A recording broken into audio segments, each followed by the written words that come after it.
Hi friends, ఎలా ఉన్నారు? అందరూ బాగున్నారా? ఈరోజు నేను డోనట్స్ చేస్తున్నాను ఫ్రెండ్స్. చూడండి ఎలా చేస్తున్నాను. చాలా ఈజీగా చేసుకోవచ్చు, మీరు కూడా ట్రై చేయండి ఫ్రెండ్స్.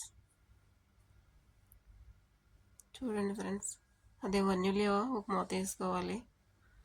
3 స్పూన్లు నెయ్యి అండి, ఒక కోడిగుడ్డు, 3 స్పూన్లు పంచదార,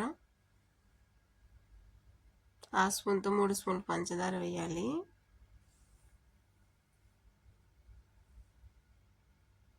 చాలా బాగుంటాయండి, మీరు ట్రై చేయండి. ఇదిగోండి, 1 స్పూను కెమెరా వేసుకోవాలండి. కెమెరా నీటిలో వేసుకొని అలా కలిపేసి పక్కన పెట్టుకోవాలండి. 10 నిమిషాలైనా అది బాగా కలిపేసి పక్కన పెట్టితే పైకి అలా పొంగుతుందండి. పొంగిన తర్వాత మనం పిండిలో వేసుకోవాలండి. ఆ కప్పుతో 4 కప్పులు మైదా అండి, కోడిగుడ్డు. అది కెమెరా పొంగిందండి. అలా పొంగిన తర్వాత మొత్తం ఈ కోడిగుడ్డు కెమెరా మైదాలో వేసుకోవాలండి. 4 కప్పులు, కప్పుతో 4 కప్పులు మైదా అలా వేసుకొని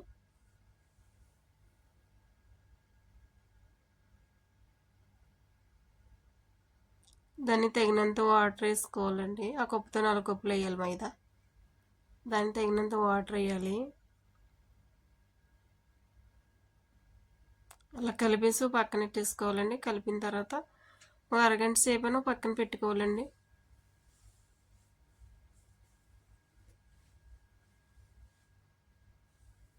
తర్వాత రౌండ్గా చపాతీలా చేసి దాన్ని అలా కట్ చేసుకోవాలి. రౌండ్ షేప్లో ఏదైనా గ్లాస్ పెట్టి కట్ చేయండి. రౌండ్గా గారెల మెల్ల వస్తాయి, బాగుంటాయి. మీరు ట్రై చేయొచ్చు, చాలా ఈజీ. అలా ప్లేట్లో వేసుకొని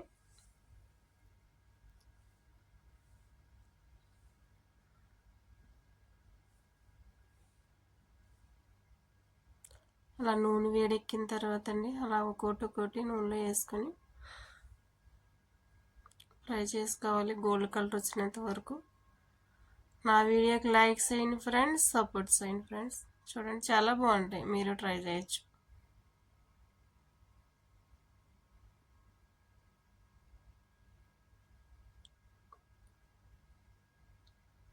గోల్డ్ కలర్ వచ్చిన తర్వాత వచ్చేదాకా వేపాలండి. అలా బ్రౌన్ కలర్ వచ్చేవాలి.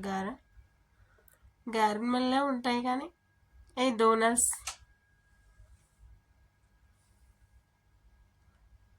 ఈరోజు మా అమ్మ వాళ్ళకి డోనట్స్ చేశానండి. చూడండి ఎలా ఉన్నాయి. Okay friends, bye bye. Like support చేయండి ఫ్రెండ్స్.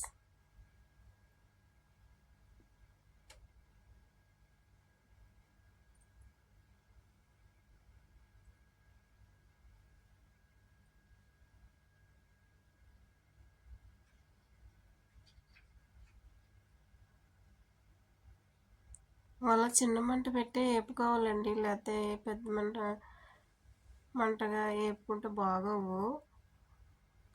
అలా చిన్న మంట పెట్టుకొని వేపుకోవాలండి.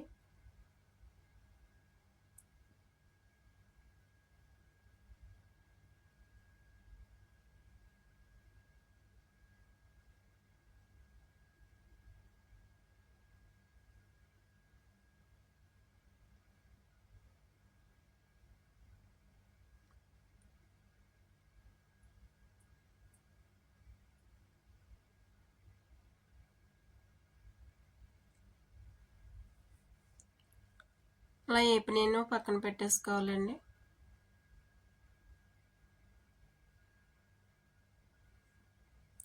అలా వేపిన తర్వాత అలా వచ్చేస్తాయి బ్రౌన్ కలర్ వస్తే చాలా అంటే చాలా బాగుంటాయి.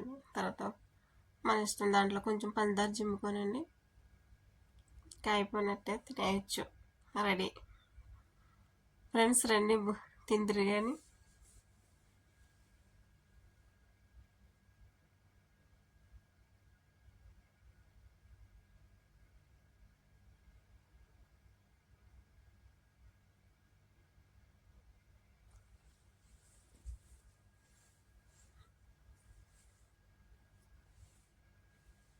అయిపోయింది ఫ్రెండ్స్, రెడీ అయిపోయినాయి. తింటమే లేటు. వచ్చేయండి ఫ్రెండ్స్.